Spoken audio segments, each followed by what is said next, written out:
Hello everybody, in this video I have got my friend Rob, and he has bought a huge slab of African Padauk from Surrey Timbers, and we're going to make a desk out of it for him. So let's get going.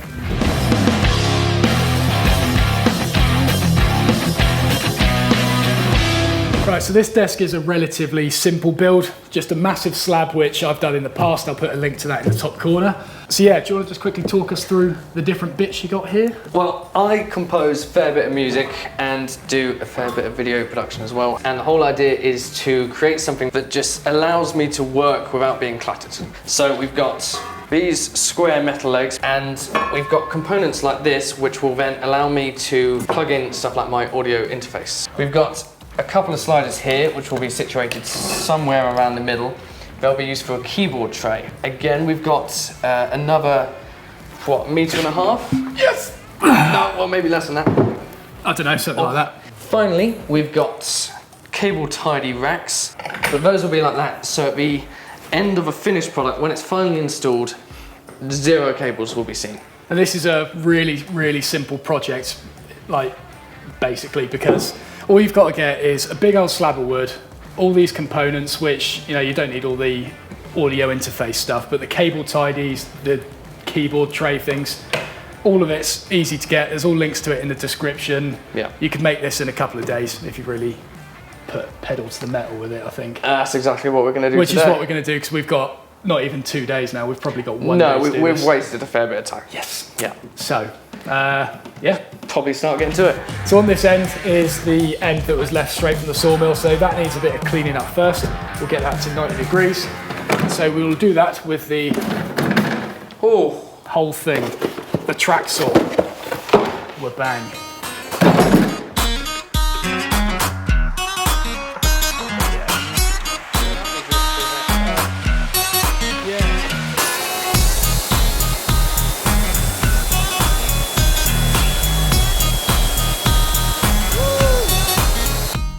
So we're going for a 50mm spacing on this to make sure that it doesn't hit the skirting board in Rob's room, and also there's an offset from the back because there's a skirting board there as well.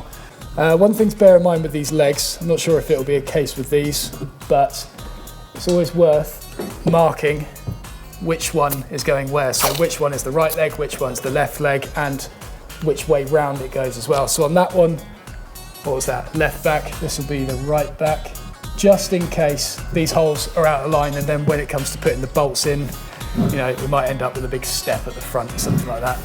All right, so the first thing we're going to do is get the legs fixed to the workbench, and you can just do this by putting screws into the workbench, but because we need to take this from the workshop back to Rob's house, it's going to be a bit of a nightmare to disassemble it, and it will weaken those screw holes. So we are using threaded inserts. For this, which are, we'll do a close-up of them, but it's basically a wooden thread on the outside with a M6 thread on the inside. So you basically screw these into the wood using the wooden screw on the outside, and then you can thread straight into those, and you simply tighten them with an Allen key on the top. The issue is, what? I was going to ask how many were in the packet, because I think I count 8. I think there's 10 in the packet. Oh, it might have been.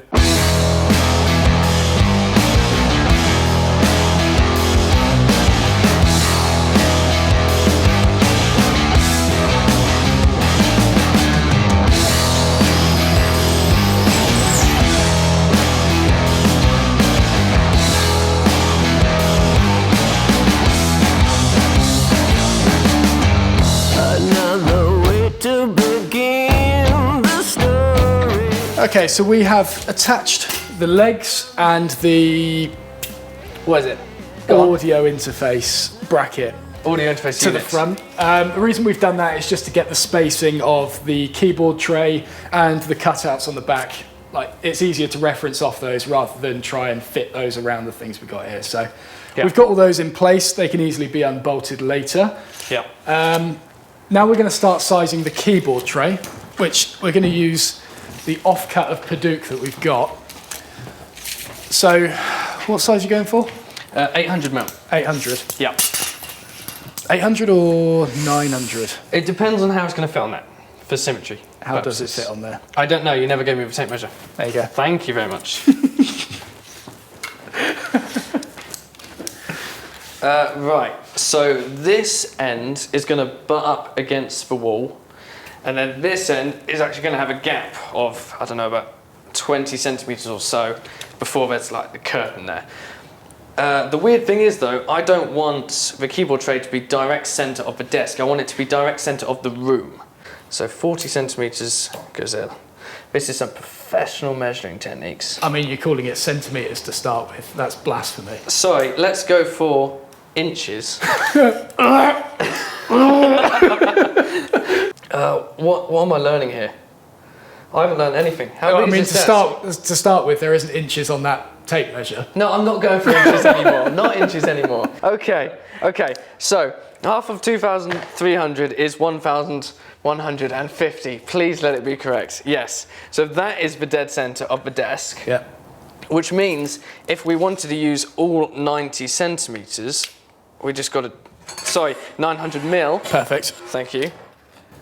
Oh, bang, you've got it. I've got 900 mil. 900 mil it is. There we go.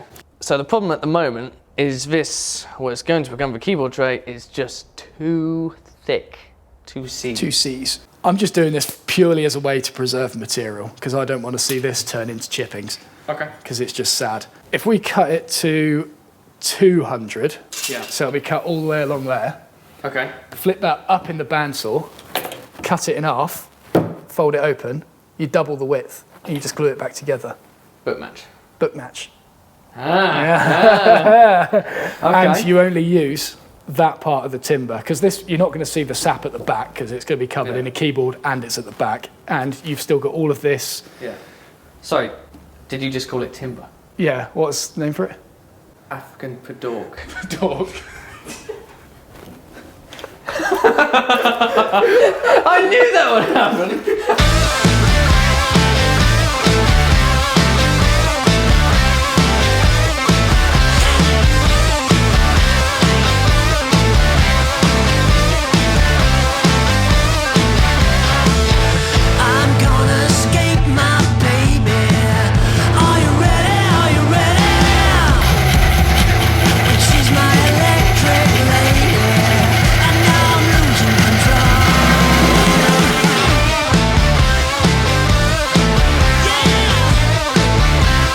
Right, so we've planed these, thicknessed them, they're all down to 19 millimeters. Got a nice old book match in the center there, which isn't going to be seen, but never mind. The edge that you get off the planer isn't good enough to join straight away. I mean, it depends on your tolerances, but I like to go a little bit better with it. The reason for this is because when the planer is flattening that edge, it's taking out loads of little scoops, and when you put those together, they never quite align. So it's always good to just skim over it with a plane afterwards, which will get you a nice flat surface. I think this one's sharp. I might just go for it and see what happens. I like to think I keep my tools in tip-top condition, but I probably don't. It's sharp. Good. So I'm going to go for a slightly hollow joint in this. So basically over its length there's going to be a small dip in both the components, which will mean that when you put clamps in the middle, it'll put extra pressure on the ends as well. This is kind of because it means that you don't have to use as many clamps to start with, but also because the ends of wood dry quicker than the centre, they are going to shrink quicker than the centre.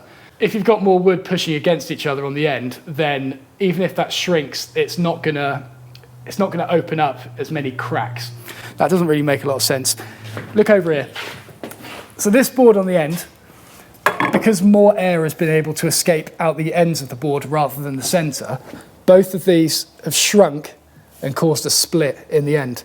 That split could be your glue line. So what we're going to do is basically pack more wood into that area to put more pressure on that glue line, and then even if these do shrink, it should stay together a little bit more.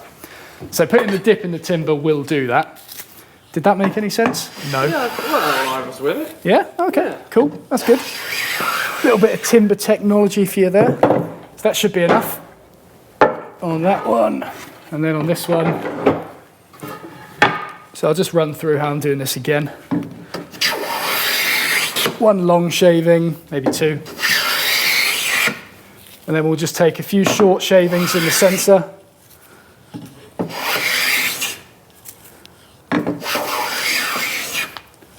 And then just gradually get them longer. That should be all right. Put that in there. Then you should feel it rubbing on both sides of it. If you feel it pivoting in the middle, then it means you've got a little bump there and it's going to be a horrible joint, but that should be okay. Yeah, in fact, you can look at that. You see it's tight on the edges, then there's a little gap in the centre of it. But then when you put pressure there with clamps, that will close up quite nicely.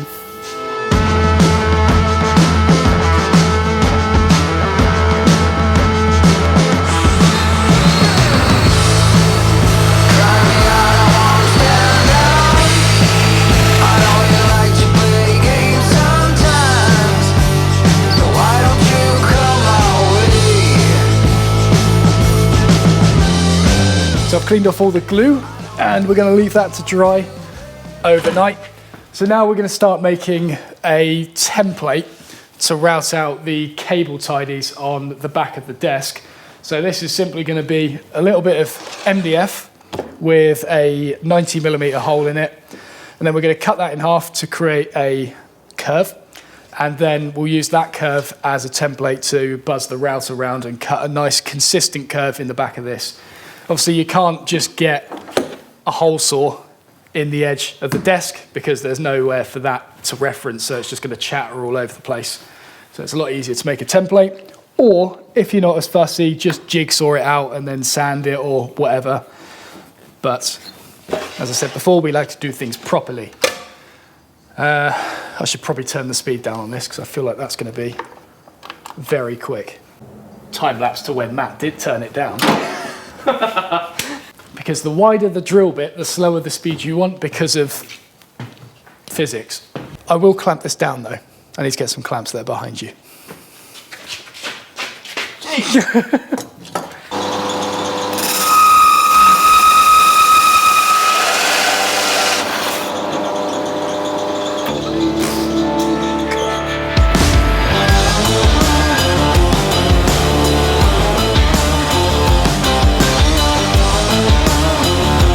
So the idea behind setting up speakers is you have an equilateral triangle from the tweeters of the speakers to your ears. Yeah.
So apologies for the long time lapses and lack of information, but it is now, what time is it? I don't even know. 9:30. 9:30 p.m. that is. Yeah.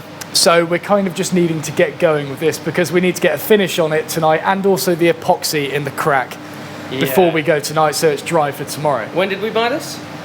About 10 o'clock this morning. Yeah. Yeah. Progress has been quite slow, I would say. But let's just talk you through what we've got here. So Rob's got his inspection camera for inspection. We can cut that bit out. All right. That's all I'm going to cut to. We can cut that bit out. We've sanded the bottom of this to just a simple 80 grit. We didn't really need to go much higher than that because it is the bottom, obviously, but we got rid of all the planar marks and just generally smoothed it out to an acceptable level, I would say. Yeah. You saw the grooves being cut out the back, didn't we? Saw all that. Yeah, these are all in there, so they're nicely finished. And again, sanded around the edge of those. Sanded and everything. Along with the grooving, whatever you call that. Chamfering. Chamfering. The front edge on it, it's always quite difficult to remove the bark. It would be a lot easier if we had a wire brush, but I don't. So we basically ended up attacking it with a mixture of 120 grit, cabinet scrapers, green web racks, and basically anything that we could find that would break off all that loose bark. And you know, we could keep going with this and take it down to the sapwood, but we've just left it with this kind of tiger striped grain on it just because there's bits of sap on it. Rob's got his little nipple in the middle here, which is really loving. Oh, I wouldn't. No, don't do it. Don't do it. It's like voodoo. If I touch that, then it does things to Rob. The front edge, it's nice and smooth. I think we took it up to 240 grit in the end. There's a bit of a rough patch there, though. Is that really? Sorry, no, that's on me. That's on me. Rubbish, that. I'll fix it. And yeah, basically did all that. So that's feeling nice at the moment. Let's flip it over, shall we? Shall we indeed? So this we buzzed over with 80 grit to begin with. Got rid of all those horrible marks and, you know, planar marks, pencil marks, all that sort of rubbish in it, and got it nice and smooth. Went up to 120 grit, 180 grit, and we were going to go to 240 grit, but trouble is with Osmo, which is what we're going to use for this, if you go too high of a grit, it actually resists the Osmo. So I didn't really want to risk that. We had to stop at 180, even though Rob wanted to go higher. Also, didn't you not have the sanding discs to do it? And I didn't have the sanding discs to do it. Okay. You don't get out of this. And I didn't have the sanding discs. Yeah, I mean, I could have made you do it by hand, to be fair, but I didn't. So yeah, we did that, got it up to a nice smooth grit, and then we just air gunned over the whole thing to get it, all that dust out the grain, and it basically ups the contrast of the entire board. It doesn't feel as smooth when you remove all that dust, but in terms of the colour, it makes it dramatically better, so well worth doing. So the plan now is to put a coat of finish on it. We've opted for the clear satin. Don't want to go for gloss. I hate gloss because it just looks plasticky, and matte would be a bit of an insult on the Padauk, so we've gone for a somewhere in the middle, satin sheen. Padauk? Oh, Padauk, yeah. Okay. Dip it in. Oh. Put it on. Yeah. And just keep spreading. Okay. You see, just that tiny bit, that will keep going from there, and like literally until it dries out.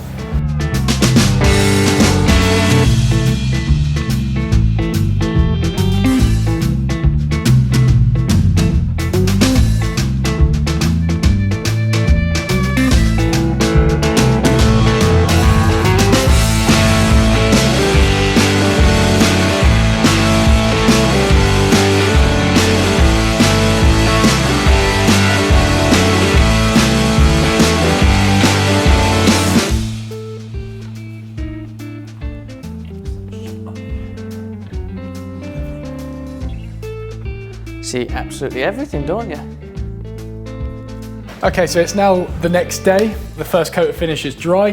Took a little bit of scrubbing down with these non-abrasive pads. There is a video that I've already done on this, on how to apply Osmo, so link to that's in the description if you want to know how to do that. So we've done both sides, we've attached the legs, and now it's back on the floor because we're gonna put 2 coats on the top, which is a standard to what you'd do for most finishes. The underside will probably just leave it as 1 coat because he's not fussy. So in the meantime, Rob is going to get to work applying that 2nd coat, and then I am going to get to work cutting and sanding the keyboard tray down to size. So yeah, this is the keyboard tray. It's looking lovely. Looks like a tiny log, which is pretty cool. So we've got to do the same process as the desk. So that includes sanding at 80, 120, 180 grit, debarking it, getting that edge smooth. Yeah, that's pretty much the entire process, and cutting the ends off. I need to remember to do that bit. Yes, that would be nice. That would be nice, wouldn't it? Would. Okay, so things to note with Padauk. Sunlight or Padauk, sorry, doesn't like sunlight. So when we were transporting this board on the roof of my car from Surrey Timbers to the workshop, we obviously had straps over the top of it to hold it down. And when we got here, you could actually see where those straps were on the wood after we took it off, because the areas where the straps were, it was actually still light, but the rest of it had kind of gone a darker, it wasn't brown or anything, but it just sort of gone a bit more maroon, I suppose. So as a result, it's a lovely sunny day outside, as you can see by the light pouring in around my curtains, but I can't open it up because I don't want to discolour this. And it also means that when we transport this back to Rob's house at the end of the day, we need to do it under the cover of darkness. Oh, you said that exactly how I wanted you to say it. I was going to butt in with that and everything, but you said it. So yeah, no sunlight is allowed in the workshop. No vitamin D for us today, but it'll mean this desk is lovely and vibrant by the time it gets to Rob's house, and then you'll just have to live with your curtains closed for the rest of your life. Done that already. Oh, okay, cool. All right. Let's get sanding.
So while Matt's finishing off the desk with a little bit of the Osmo, I am going to attempt to draw. The idea is to create a headphone stand out of the spare, what's it called? How do you pronounce it?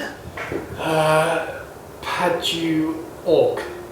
Padauk, African Padauk. It never sticks into my head, but he's the guy who knows best. I'm gonna start drawing and you're gonna laugh at what I create.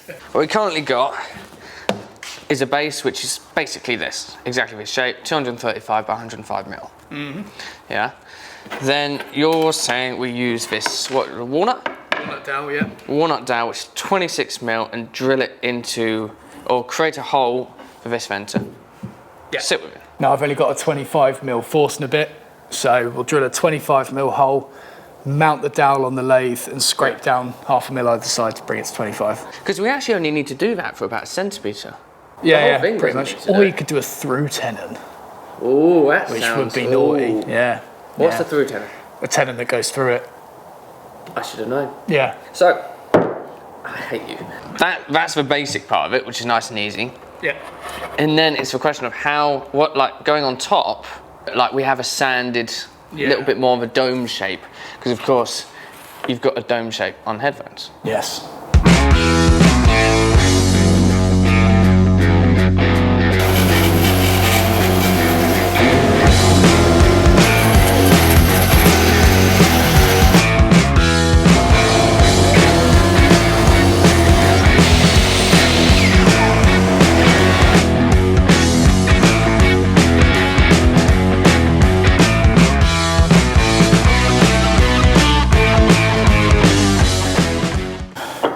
Right, so this is where we're currently at. We've got that stuck. So yeah, that is in there. We're going to continue with the original design. Rob is going to cut the curve in the top of this on the bandsaw and then sand it to shape. I will clean up the base on it. We could call it the plinth if we're being really fancy. Oh, it's definitely a plinth. It is a plinth. Is it a plinth until it's got the Osmo on it? Mm. It's a base now. Mm. It's a plinth. It's actually just a bit of wood with a hole in it at the moment. A portable hole? Portable hole, yeah. So I will do all the chamfers, sanding and stuff on the bottom. Rob's going to do all the fun stuff on the top. We will glue it together, shove a finish on it, and then, I guess by that point, transport that thing home. That should be quite cool. Yeah. I'm just playing with this, trying to get it out, and it isn't going anywhere. You're like struggling. It's like, ah! Okay. Oh my God, that is well stuck. Have we got a bit of an issue here? Nah, that's fine. Please, sword and a stone. Go on. Hey.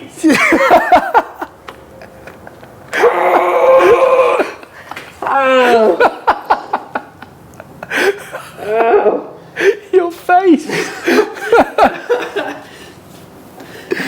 Shall I turn this off? Yeah, please.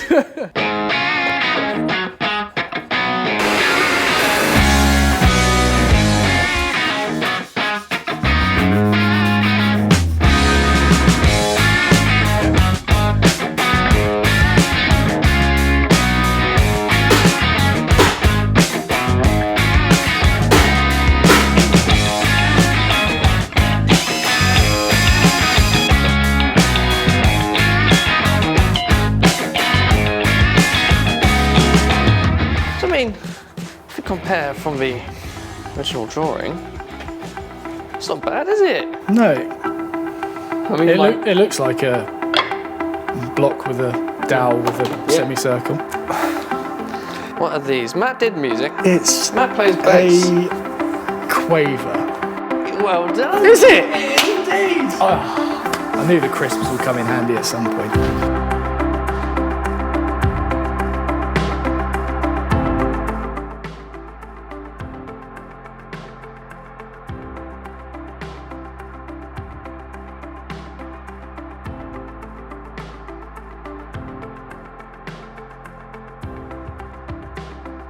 So I just had the most amazing idea to have coasters made out of Padauk. You couldn't keep a straight face, could you? So Matt's going to split this piece of wood down the middle using the old bandsaw. And then I guess we're literally just going to drill out a few holes. Yeah, pretty much. Yeah. Pretty much. And this is what I've just finished doing a little bit of Osmoing on. I don't know what it's called. I don't know the lingo. This is drying quite nicely. And this over here is, oh, tasty. Now someone has ruined my monologue.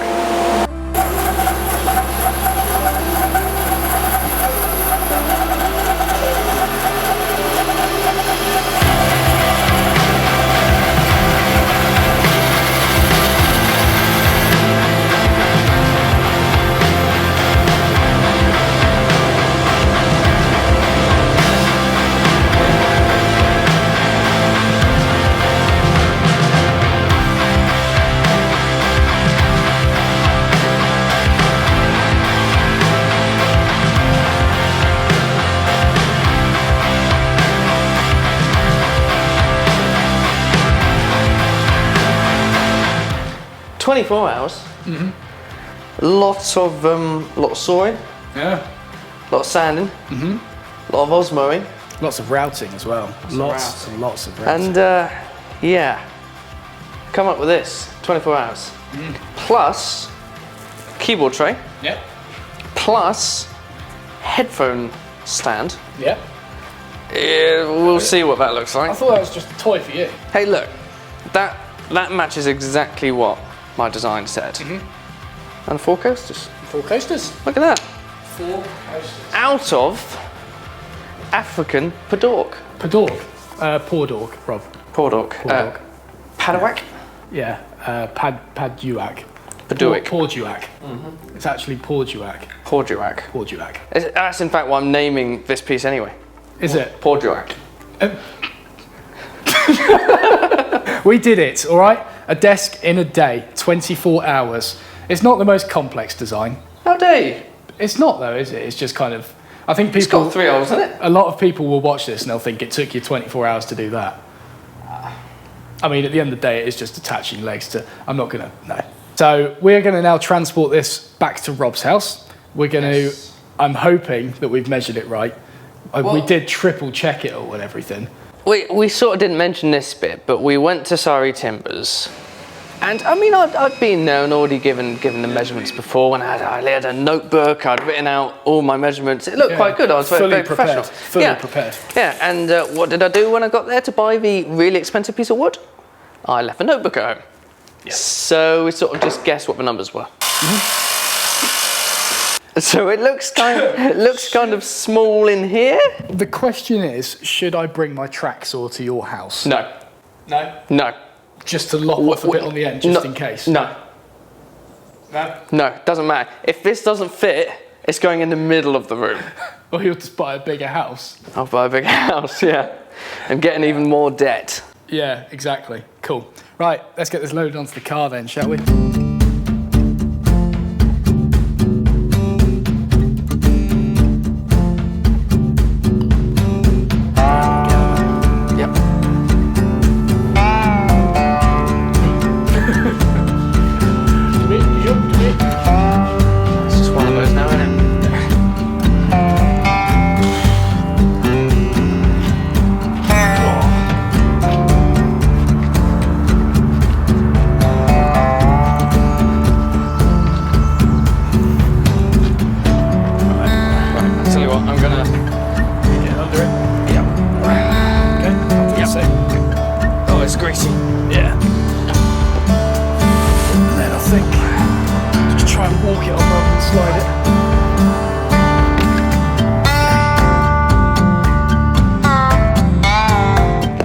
Can you open the car?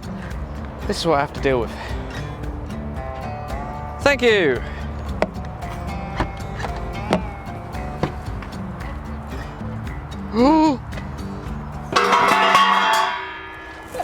Yeah. Yeah.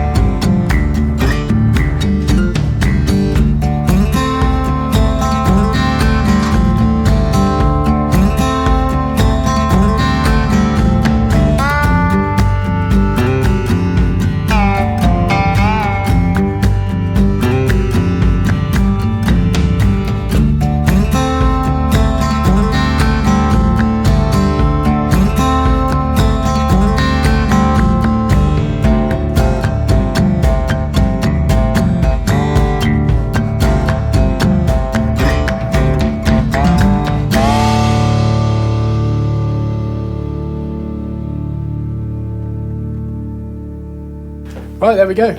The desk is done and it looks amazing. I mean, what do you think? It's far better than I ever expected. It's such an improvement. It looks less cluttered to start with, apart from the vibrance, apart from how thick it looks, apart from the beautiful nipple on the front. It looks so much more organised. I mean, we've cut the cables out of the shot underneath, but obviously we've got the trays underneath to sort all that. We're sorting that at a later date, but just this tray ended up being incredibly perfect. I forgot about that. Yeah. Yeah. So every time I said it's a keyboard tray, musical keyboard, fits in. It can't go any further back, can't go any further forwards, fits perfectly. And even this little indent here just holds it perfectly in place. Spot on. Good old fluke. No, but it's been 24 hours of serious work. Yeah, 24 hours. I mean, like I said at the start, this is a very easy project. You just buy the wood, you buy the legs, link to everything is in the description. Yep. You buy the hardware whatever you want to do to it, and you stick the legs on the top and you're done, and it looks awesome. And you don't have to go as extravagant as Rob has done here. So I couldn't help it, but I didn't know it was going to go that extravagant. I think you did. I didn't really. Rob, it's bright red. I didn't really. I didn't realise it was that rich, but very pleased for it nonetheless. Yeah. So thank you very much, Matt. No worries. Thank you for the Been a pizzas. pleasure. Thank you for the pizzas. We have had another one off camera. We have indeed. It's our thing that we normally do. So. Yes, we're feeling very fat and very thirsty, I think. Yes. Absolutely. So yeah. If you've got any problems with the editing, this one was on me. This was, yeah. Rob obviously does Weyside Productions. I'll put a link to that in the description as well. This is kind of his thing, but it's the first time doing a woodworking video, should we say? Yes, especially with the amount of footage we've got from 2 days of solid work. Yeah, I think you should put a little thing saying how long the footage was or how much footage we put in hours. Yes. Just put a little card thing there. I can already tell you it's about 450 gig in terms of memory. Yeah. Yeah. It's not going to be good. But yeah, we'll leave that to him. So if you hate the video, blame him. Feel free. And if you don't like us chatting rubbish like this all the time, which we have done a lot of in this video, tough luck. Yeah. See you in the next video. See you then. It's gone. Is that good enough? Are you going to say anything else? No, that's absolutely fine, but I just interrupted you on the see you then bit. Oh, you can just cut.